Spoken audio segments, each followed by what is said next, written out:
अ, hello दोस्तों। आज के दिन ना बहुत इम्पोर्टेंट मैं यहाँ पे बात करने वाला हूँ कि आप अपनी पढ़ाई के दौरान आप एक बेस्ट फैकल्टी को किस तरीके से आप चूज़ करेंगे, और जब आप फैकल्टी को चूज़ करेंगे तो उस टाइम पे आपको कौन कौन सी बातों का ध्यान रखना है। देखिए, बहुत ज़्यादा ये इम्पॉर्टेंट है आपके लिए, क्योंकि आप बहुत ज़्यादा ही टाइम आप यहाँ पे इन्वेस्टमेंट करने वाले हैं अपने पढ़ाई के दौरान। तो मेरी बातों को ना ध्यान से सुनिएगा, और सुनिए के साथ आपको ध्यान से समझना भी है। ठीक है, आपको अपना दिमाग भी लगाना है जो मैं बातें बोलूँगा। सबसे पहले मैं चलो यहाँ पे लिख देता हूँ कि हम बात कर रहे हैं किसकी, फैकल्टी की बात कर रहे हैं। देखिए, जो फैकल्टी होती है उस फैकल्टी का ऑल इंडिया रैंक है या नहीं है, ये आपके लिए कोई मैटर नहीं करता, नो मैटर। उस फैकल्टी की क्वालिफ़िकेशन बहुत ही ज़्यादा है, 3-4 तरीके की डिग्रियाँ हैं, कोई मैटर नहीं करता क्वालिफ़िकेशन। अभी मैं आप लोगों को इन सब चीज़ों को समझाऊंगा भी, लेकिन आप फिलहाल आप इन सब चीज़ों को देखते रहिए कि मैं कौन कौन सी बातें यहाँ पे कर रहा हूँ। अच्छा, क्या उस फैकल्टी की जो नॉलेज है, क्या वो मैटर करती है क्या? 100% उस फैकल्टी की मैटर, यस, जो नॉलेज होती है वो मैटर करती है। ये बहुत इंपॉर्टेंट होता है कि फैकल्टी में नॉलेज अच्छी होनी चाहिए उसकी। ऑल इंडिया रैंक लाना, क्वालिफिकेशन, ये इसका 3-4 डिग्री का होना, ये कुछ खास मैटर नहीं करता है। मैं इन सभी चीज़ों को आगे बताना भी वाला हूँ, बस आप साथ में लगे रहिए, ठीक है? अब हम बात करते हैं आपके सीनियर्स की। जो आपके जो सीनियर्स हैं वो सजेशन देते हैं कि भाई आप एक्स वाई जेड इस वाले टीचर की क्या नाम है, आप कोर्स परचेज करो, क्योंकि हमने भी इससे पढ़ा था तो हमें अच्छा लगा था, वगैरह वगैरह। क्या ये मैटर करता है? बिल्कुल भी नहीं, ये कोई मैटर नहीं करता। आओ मैं यहाँ पे सबसे पहले फोर्थ वाले की बात करता हूँ कि अगर आपका कोई सीनियर, अगर आपको कोई रेकमेंड करते हैं किसी भी टीचर को, तो आप ब्लाइंडली आपको रियलाई नहीं करना चाहिए। मतलब कि आप आंख बंद करके आप ये मत कहो कि नहीं ठीक है वही टीचर बहुत बेस्ट होगा आपके लिए, ऐसा कभी नहीं होता। ऐसा इसलिए नहीं होता, मैं आपको रीज़न समझा रहा हूँ। आप शायद स्क्रीन पे मेरी ये 5 फिंगर्स आपको दिखाई दे रहे होंगे। ठीक है, जिस तरीके से मेरे 5 फिंगर्स हैं ना दोस्तों, इस हिसाब से ना सभी स्टूडेंट भी होते हैं, यानी कि स्टूडेंट अलग अलग होते हैं। सभी का लेवल अलग होता है, सभी की कैचिंग पावर अलग अलग होती है। आप मेरी बात समझ पा रहे हैं? सभी का दिमाग का लेवल अलग अलग होता है। दिमाग का लेवल कहने का मतलब है, कोई जल्दी समझ पाता है, कोई तेज़ी से कैलकुलेशन कर पाता है, कोई कम कैलकुलेशन कर पाता है। तो यार देखो, सबका अंडरस्टैंडिंग का जो तरीका है ना दोस्तों, अलग अलग है, डिफरेंट है। मेरी बात समझ पा रहे हैं? बात बिल्कुल सच है। और इस हिसाब से जैसे मेरी उँगलियां अलग अलग हैं, तो भाई टीचर्स भी अलग अलग होते हैं यार। सभी टीचर्स अलग अलग होते हैं। यानी कोई एक टीचर सभी स्टूडेंटों को कभी भी नहीं पसंद आएगा। मैं फिर बोल रहा हूँ, कोई एक टीचर सभी स्टूडेंटों को कभी भी नहीं पसंद आ सकता है। जैसे एग्जाम्पल की बात बताएं, एग्जाम्पल के लिए चलो मैं यहाँ पे ये ले लेता हूँ कि बचपन से आप मूवीज़ देखते रहे होंगे। ज़रूरी नहीं है कि आपको सारे एक्टर पसंद आए। भाई, किसी को सलमान पसंद आता होगा, किसी को शाहरुख, किसी को अक्षय कुमार, है या नहीं है, किसी को सुनील शेट्टी और किसी को अजय देवगन। भाई, सबका पसंद अलग अलग होगा। सिंगर्स की बात करें तो भाई, सिंगर के अंदर हो सकता है कि आप लोग को कुमार सानू पसंद है, किसी को उदित नारायण पसंद है, किसी को अरिजीत सिंह पसंद है, किसी को एक्स वाई जेड, जो भी। तो यार देखो, सबका पसंद अलग अलग होता है, बिल्कुल ये बात सच है।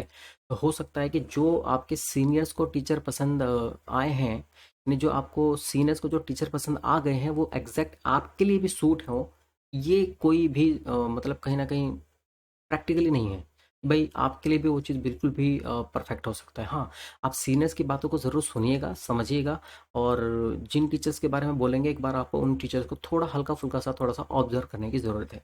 ये 4 चीज़ें हो गई हैं, और पांचवी बात मैं कर रहा हूँ दोस्तों यहाँ पे एक्सपीरियंस की। क्या टीचर का एक्सपीरियंस मैटर करता है पढ़ाने का? ये मैं कौन सा एक्सपीरियंस की बात बता रहा हूँ, पढ़ाने की। तो देखो, एक्सपीरियंस में मेरे हिसाब से मैं यहाँ पे 2 बातें करना चाहूँगा। या तो टीचर का एक्सपीरियंस बहुत ज़्यादा होगा, या तो टीचर का एक्सपीरियंस बहुत कम होगा, लेस होगा। तो मैं ये मान के चलता हूँ कि अगर कुछ टीचर्स ऐसे हैं जिनका एक्सपीरियंस 15 साल का है, 20 साल का है, तो वहाँ पे मेजोरिटी बेसिस में मैं ये मान के चलता हूँ, मेजोरिटी मतलब कि अगर 100 टीचर ऐसे हैं जिनके एक्सपीरियंस 15 से 20 साल है, मुझे ऐसा लगता है कि 100 में से 70 ऐसे टीचर्स होंगे जिनका जो आउटपुट होगा ना दोस्तों, मतलब जो पढ़ाने का जो आउटपुट होगा वो लो एनर्जी के साथ होगा। यानी कि जो उनकी पढ़ाने का जो आउटपुट होगा वो एनर्जी उतनी अच्छी नहीं निकलेगी। यानी उनकी जो एनर्जी होगी, जो उनके अंदर जो जोश भरा होगा पढ़ाने का, वो बहुत कम होगा। लेकिन जिनका कम एक्सपीरियंस है, जो अभी भी जवान है दोस्तों, आप मेरी बात समझ पा रहे हैं मैं क्या बोल रहा हूँ, जिनका कम एक्सपीरियंस है, तो मुझे ऐसा लगता है कि 100 में से कम लगभग 80 ऐसे टीचर्स होंगे जिनका आउटपुट बहुत ही हाई लेवल का होगा, मतलब कि हाई एनर्जी के साथ वो लोग पढ़ाते होंगे। ये मैं मान के चलता हूँ, क्योंकि टीचर दोस्तों जितना ज़्यादा ओल्ड होता जाता है उसकी एनर्जी उतनी कम होती जाती है मेजोरिटी बेसिस में। हाँ, मैं ये नहीं कह रहा कि सभी टीचर्स की जो एनर्जी होगी वो लो होगी जिनका एक्सपीरियंस बहुत ज़्यादा है, ऐसा नहीं है। कुछ टीचर ऐसे भी होंगे जिनका एक्सपीरियंस 30 साल का लेकिन पढ़ाते भी बहुत ज़बरदस्त होंगे भाई, ऐसा बिल्कुल सच है, ऐसा हो सकता है। या जिनका एक्सपीरियंस कम होगा, कुछ ऐसे भी टीचर होंगे जिनको बहुत लो एनर्जी के साथ पढ़ाते होंगे भाई, ये भी हो सकता है। लेकिन मेजोरिटी बेसिस में क्या है कि एक्सपीरियंस अगर ज़्यादा है तो एनर्जी कम है, और एक्सपीरियंस कम है तो एनर्जी ज़्यादा है आउटपुट देने की। जैसे मैं क्रिकेटर्स की बात करूं, जो क्रिकेटर्स बहुत ही बूढ़े हो जाते हैं, यानी कि जिनकी एज ज़्यादा हो जाती है, 40 साल 42 साल के आसपास एज हो जाती है, तो उनके उनका मैदान में ना आउटपुट उतना अच्छा नहीं निकल पाता। वो उतना अच्छा बैटिंग नहीं कर पाते, उतना अच्छा बॉलिंग नहीं कर पाते हैं, हाँ या नहीं है। लेकिन जो क्रिकेट बिल्कुल जवान जवान आते हैं, जो क्रिकेटर्स एडमिट होते हैं क्रिकेट टीम के अंदर, यार उनका जोश ही बिल्कुल नेक्स्ट लेवल का होता है। तो ये रही एक्सपीरियंस की बात। अब मैं बात करूँगा यहाँ पे एक्सपीरियंस का दोस्तों, वर्क का।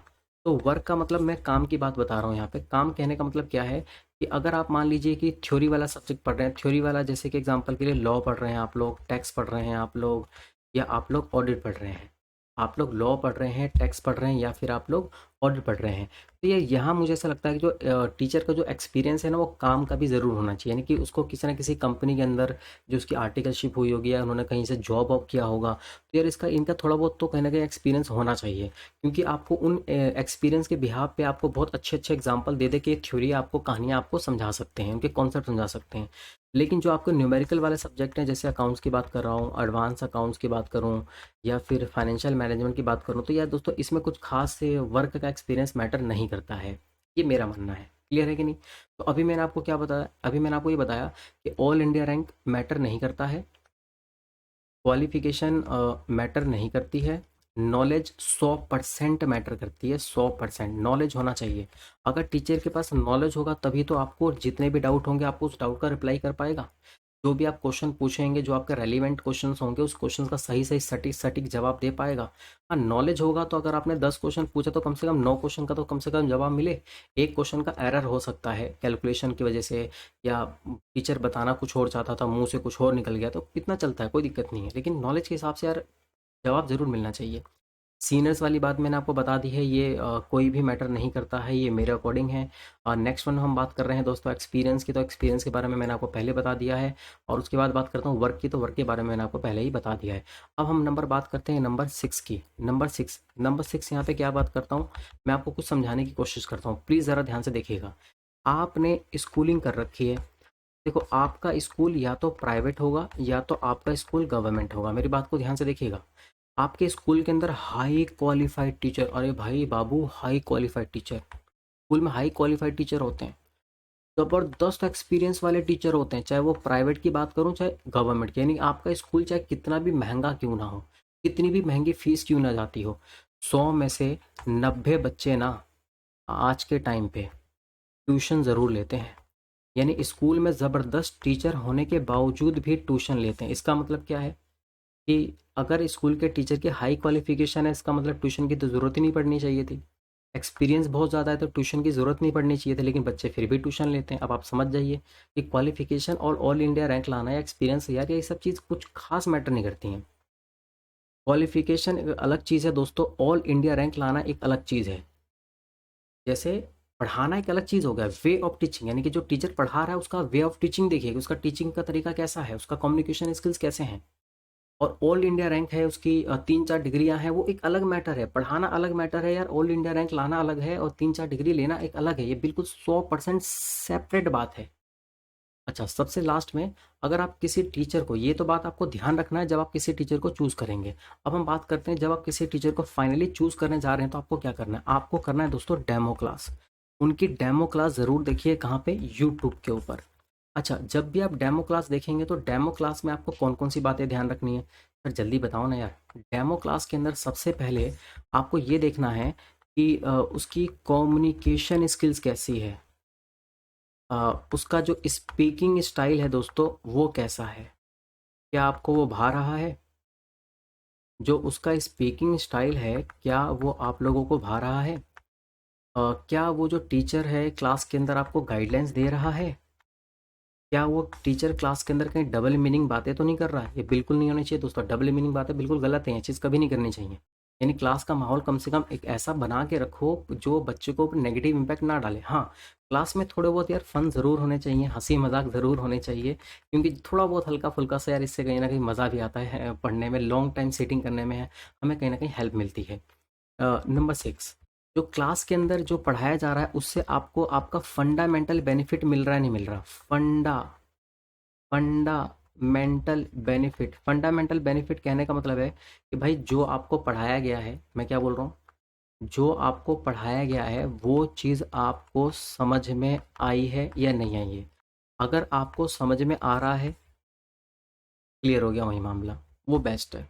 नहीं समझ में आ रहा है, क्वालिफिकेशन कितनी हो, ऑल इंडिया रैंक लाया हो, कोई फ़र्क नहीं पड़ता, कोई भी फ़र्क नहीं पड़ता, एक्सपीरियंस कितना भी ज़बरदस्त हो, कोई फ़र्क नहीं पड़ता, समझ में आ गया तो बेस्ट है। सिर्फ इतना ही आपको ध्यान रखना, क्योंकि जो आप टीचर को टाइम देने वाले हैं ना, मुझे ऐसा लगता है एक सब्जेक्ट के लिए कहीं ना कहीं आप 50 से 100 घंटे का टाइम हर टीचर को देने वाले हैं। अगर आप 6 सब्जेक्ट का आप लेते हैं लेक्चर, तो मुझे ऐसा लगता है कि कम से कम नहीं भी तो 600 घंटे मिनिमम मिनिमम आप देने वाले हैं। हो सकता है 600 घंटे से ज़्यादा जाए। तो भाई ये जो चीज़ आप देने वाले हैं ना टाइम, एक्चुअल में ये टाइम आपकी इन्वेस्टमेंट है, तो इन्वेस्टमेंट बहुत सोच समझ के करने का है, क्योंकि इस इन्वेस्टमेंट से ही आपको फ्यूचर में रिटर्न मिलना है, बराबर कि नहीं। तो इस चीज़ को ज़रूर ध्यान रखिए दोस्तों। और आपको उम्मीद करता हूँ कि मेरी बात आपको कहीं ना कहीं ज़रूर समझ में आई होगी। तो चलिए जी, मिलते हैं दोस्तों आप लोगों से नेक्स्ट वीडियो के अंदर ऐसे ही शानदार एक और वीडियो के साथ। ओके, तो हंसते रहिए, मुस्कुराते रहिए दोस्तों। बाय।